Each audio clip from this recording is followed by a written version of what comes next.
மூலம் வேரோடு சரியாக இந்த செய்முறையை பயன்படுத்துங்க.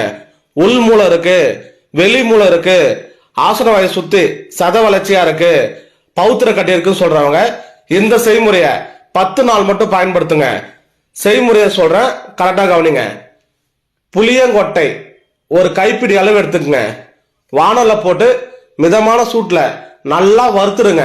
நல்லா வறுத்ததுக்கு அப்புறம் அதை இறக்கி ஆற வச்சிருங்க.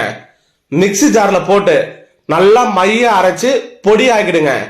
தினமும் காலையில நைட்டு சாப்பாடு சாப்பிட்டு அரை மணி நேரம் கழிச்சு 1 டீஸ்பூன் தயிர் எடுத்துக்கங்க.